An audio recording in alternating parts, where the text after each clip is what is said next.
Quarter 3, week 1, and today is Tuesday.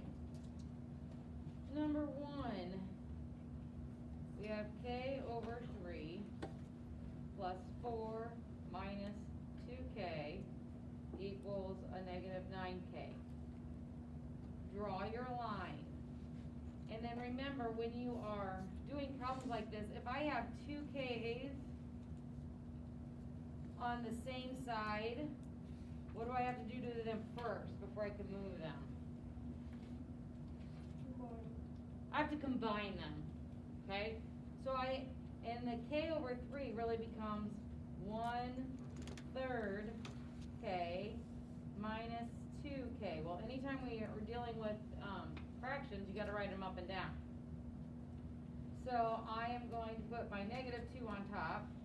So it's just like saying a negative 2 and 1/3. So if I'm combining them, I'm adding them, but one's a negative and one's a positive. So that means I need to change, I'm going to subtract, right? And then I need to change this whole number. I need to borrow. This becomes a 1. This becomes 3/3. So now I have 3/3 minus 1/3 is 2/3. So I have 1 and 2/3. I can make that an improper fraction right now if I wanted to, or I can leave it like that and keep working with it.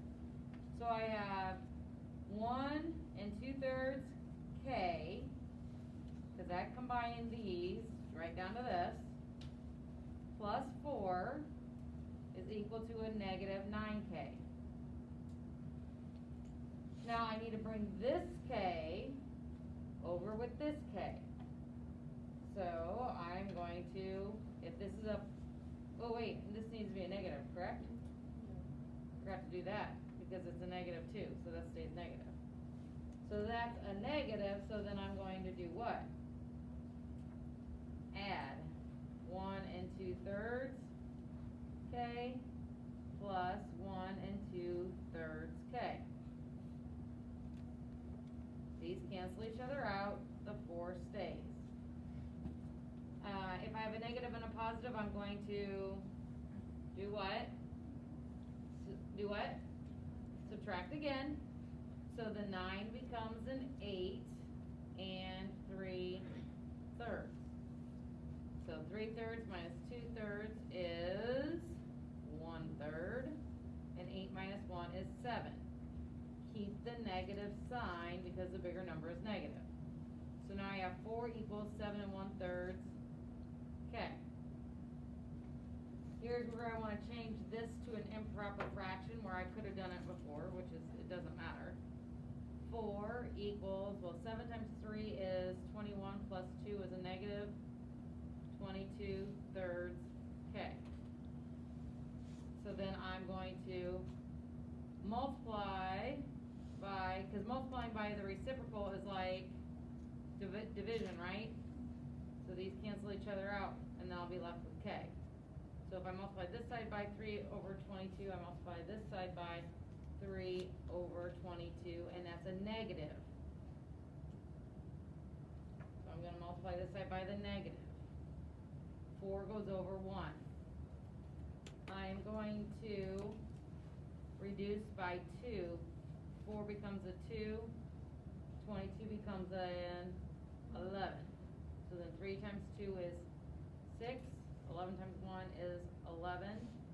We have 1 negative times 1 positive, so it's a negative 6/11 k. A lot of work for that one. Raise your hand if you got it right. Okay, some of us need to keep refreshing how to do those because we did a lot of those before Christmas break. So you should have all this work written down. How many of you got confused to combine these two? How many of you didn't combine these two first? Okay, remember, if they're on the same side, if the letters are on the same side, combine them before you do the next thing. Number 2 says to write an inequality. I'm going to underline that word. If I'm underlining on my paper, you're going to underline it on yours. An inequality means it's greater than, less than, or equal to. For X, that would give the rectangle an area. I'm gonna circle the word area. And it's at least 246 feet. So to find the area, it's length times width.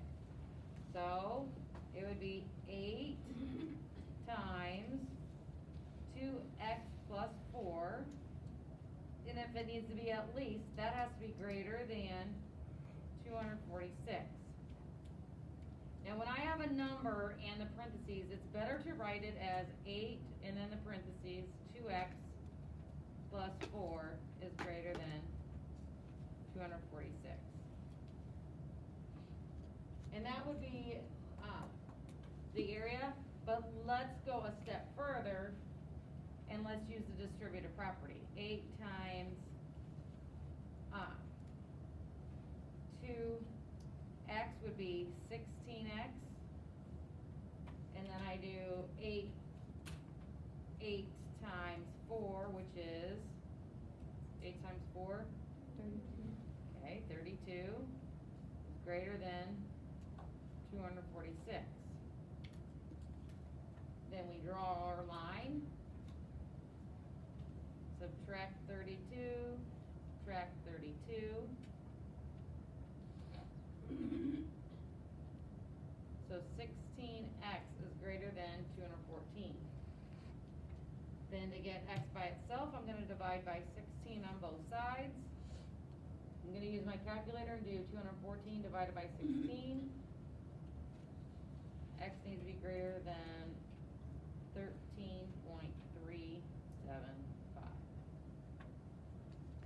On this problem, if you had it to at least here,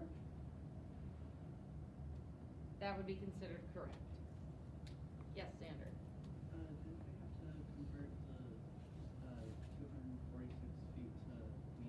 Okay, the problem with that is it was just a mislabeled.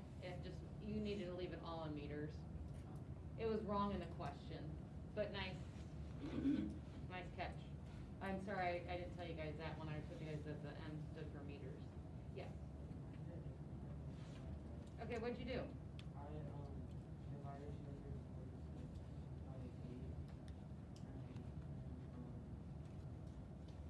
I minus 4 from that, and then I divided that by 6. Okay. That would work to find the answer, exactly what it is. Make sure though that you're showing that area is the length times the width first. Did you do that first? Okay. Perfect. All right, number 3, I told you guys leave a lot of room. It says, and this one took me, when I first did it, a while. A store is having a sale in which all items are reduced, so I'm underlining that, or actually I'm gonna put a box around it, by 20%. So that means it's gonna be less, right? Including tax. Jennifer paid $21 for a pair of shorts, so that's how much she paid. If the sales tax is 5%, what was the original price of the shorts? There's a lot going on here because you have the reduction of 20%, and you also have the addition for 5%. Okay, so there's a lot different going on. If I set it up, you know how a lot of times I say, oh, when it's percentages, I just make it into a decimal. When it's something like this, I do the is over of method. I say is over of equals percent over 100. So now what I started with, I know she paid $21, so that's what it is.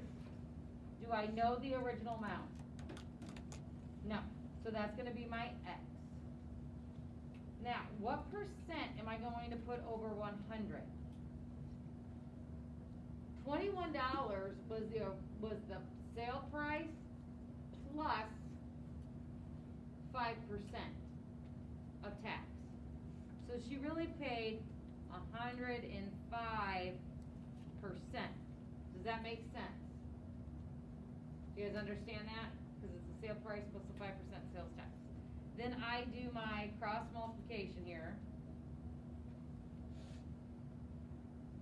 So I have 21 times 100 equals 105x. So then when I do that, I have 2100 equals 105x, divide by 105, divide by 105. So I would put that in my calculator. 2100 divided by 105 is $20. Okay? So now $20 is what she paid for, is what the sales price was. Okay? We want the original price. So this is when we go back to the is over of method. It is $20 now. I don't know the original cost yet, because this is what it was before sales tax. Okay? Now, it said it was 20% off. It was reduced by 20%. So what percent does she really pay? 80%. So then that's going to be my 80% over 100. And then I solve it the same way. So then I have 80x, or I could put 20 times 100 there, equals 20 times 100. So I have 80x equals 2,000. And then I divide by 80, divide by 80, and I get $25 when I take 2,000 divided by 80. So the original price of the shorts was $25. So that one took a lot of different steps. That's probably going to be one of the most difficult ones that you are going to have. Oops, sorry guys that you can't see that. So make sure sometimes when we're going to try to find when you're trying to find your original amount, you do need to do the is over of. Okay?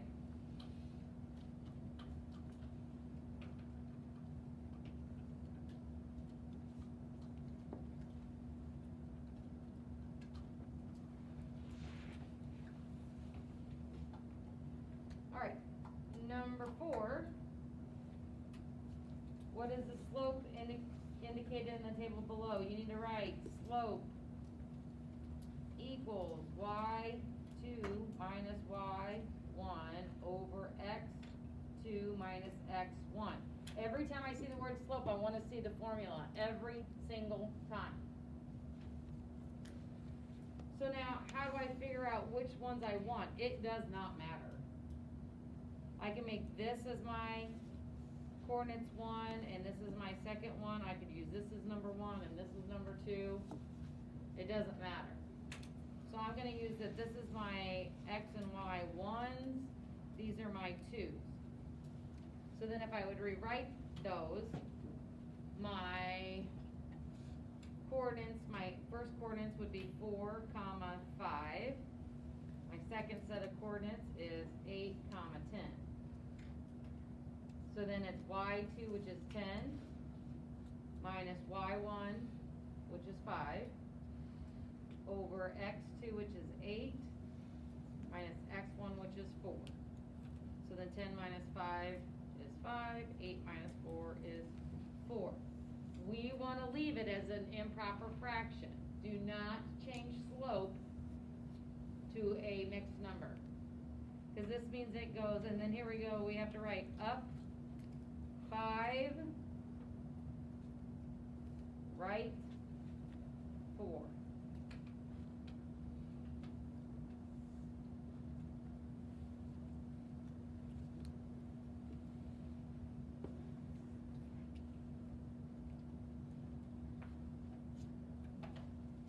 A rectangle has, how many of you got 5 over 4? How many of you used 2 different points? Because it doesn't matter. You would still get the same answer.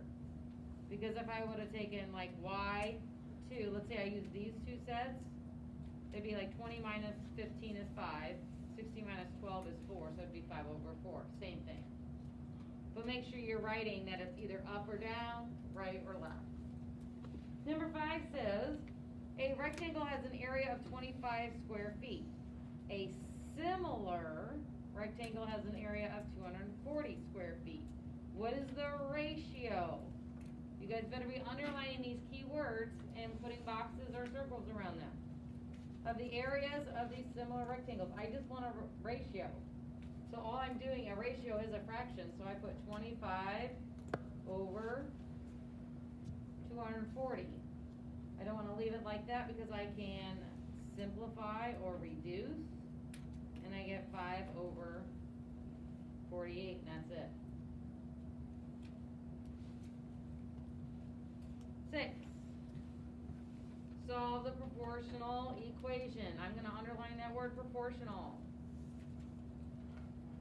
Then I'm going to write 9 over 10 equals 8 over a plus 6. The only difference with this is that they've added the plus 6. You still solve it the same way, like if this was just an a, I do my cross multiplication. Doesn't matter if I do the 10 times 8 on the left or the right. Doesn't matter, no, it makes no difference. So I'm going to do 10 times 8 is, I'm just going to show you that it's 80. Then it's 9 times a plus 6. Well, you have to do the distributive property. 9 times a is 9a. Then 9 times 6 is plus 54, right? Then I draw my line, and I have to solve for a. To solve for a, I'm going to box it up. It's not going to move.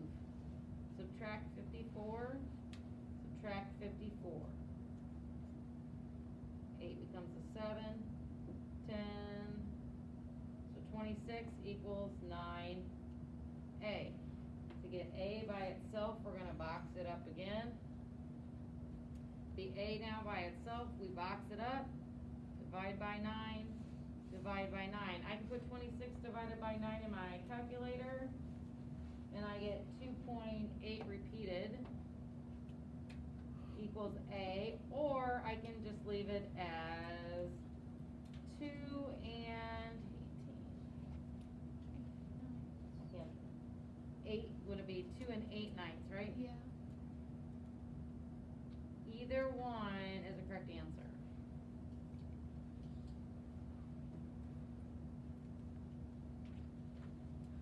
Alright, I told you guys to skip number 7, because it says, which set of numbers cannot represent the lengths of the sides of a triangle? Okay, here is the big word that you're going to write.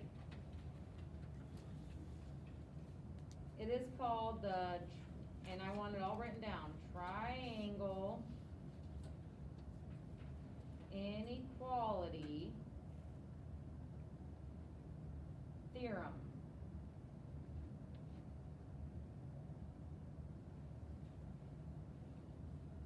Now, what is the triangle inequality theorem? What happens is when you add sides of the triangle. So how many sides are in a triangle? 3, right? So, and I'm gonna, instead of saying, labeling them like 1, 2, and 3, I'm gonna label them like A, B, and C, okay? So it's like saying side A plus side B must be greater than side C. And then you say side B plus side C must be greater than side A. And then now you're going to do it with the last 2 sides. So side A plus side C must be greater than what side? B. So, and it doesn't matter which one's A, which one's B, or which one's C. So in this example, for problem A, they gave me the sides 6, 8, and 11, right? I'm just going to guess that, I'm just going to say this is side A, B, and C. it doesn't really matter, okay? Does that make sense? I could say B, C, and A. I could say C, B, A. But as long as you keep it the same every time. So that's why it's just easier to say A, B, and C. So if it's side A plus B is greater than C, so A plus B, so 6 plus 8, is that greater than 11? Yes, okay. Is side, now we go to side B and C, so 8 and 11. So I'm gonna do 8 plus 11, is that greater than A, which is 6? Yes. Yeah, obviously, because 11 is already greater than 6. Then we do A plus C, so 6 plus 11, is that greater than 8? Yes. Okay, so that means it is a triangle. Those can be triangle measurements, because they all are greater than, it all works. So then I go to B, which my measurements were 7, 5, and 6. So I'm gonna say A plus B, 7 plus 5, is that greater than 6? Yes. Yeah, because 7's already greater than 6. Then I'm gonna do B plus C. So 5 plus 6, is that greater than 7? Yes. And then A plus C, so then I do 7 plus 6, is that greater than 5? Yes. So B would be considered a triangle. You guys need to be writing all of these down. Every addition I put, all of this needs to be written down. Then let's go to C. 7, 18, and 11. A plus B, so 7 plus 18, is that greater than 11? Yep. B plus C, so 18 plus 11, is that greater than 7? Yes. Yes. Then A plus C, 7 plus 11, is that greater than 18? No. No. It's what? Equal to. Equal to. If it's equal to, this one cannot be a triangle. So C would be your answer.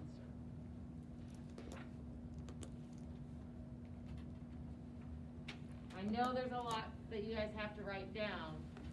After a while, I'll let you do that in your head. As long as you write down the theorem itself. As long as you write down A plus B is greater than C. B plus C is greater than A plus C is greater than B. Because I can do some of that in my head. But I just wanted this one example for you guys to have all written down so you know exactly how to do it. And so if we forget later on, you'll know. The last problem was number 8. Draw a right triangle that is also isosceles. So right means it needs to have a 90-degree angle. Isosceles means two sides the same length. If we're going to be specific, we'd get out a ruler, correct? Yes. But we're going to just get pretty close. Does that side look about the same as this side here?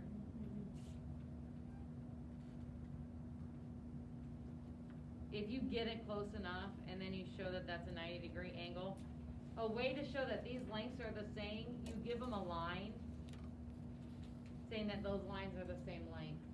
If I would put 2 lines on here, that means that this length of this line here is different than these 2.